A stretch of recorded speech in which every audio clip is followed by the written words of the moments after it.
ये कहानी एक लड़के और उसकी दादी के प्यार भरे रिश्ते के बारे में है। लेखक खुशवंत सिंह अपनी दादी को बहुत बूढ़ी और शांत स्वभाव की महिला के रूप में याद करते हैं। उनका चेहरा झुर्रियों से भरा हुआ था और वो हमेशा सफ़ेद साड़ी पहनती थीं। उनके हाथ में हमेशा माला रहती थी और वो भगवान का नाम जपती रहती थीं। जब लेखक छोटा था तब वो अपनी दादी के साथ गांव में रहता था। उसकी दादी उसे रोज़ सुबह उठाती थीं, नहलाती थीं और स्कूल जाने के लिए तैयार करती थीं। वो उसे स्कूल छोड़ने भी जाती थीं और रास्ते में मंदिर जाकर भगवान से प्रार्थना करती थीं।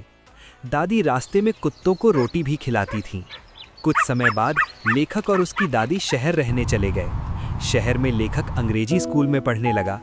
अब दादी उसे स्कूल नहीं ले जा सकती थीं, इसलिए उनके और लेखक के बीच धीरे धीरे दूरी बढ़ने लगी। जब लेखक कॉलेज में पढ़ने लगा तो उसे अपना अलग कमरा मिल गया।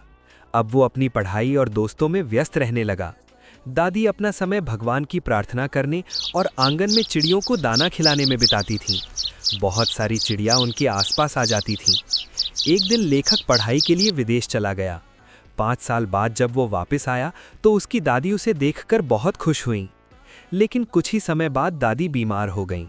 उन्होंने कहा कि अब उनका अंत करीब है। थोड़ी देर बाद उन्होंने शांति से इस दुनिया को अलविदा कह दिया। दादी की मृत्यु के बाद घर में बहुत सारी चिड़ियां आ गईं। वे चुपचाप कमरे में बैठी रहीं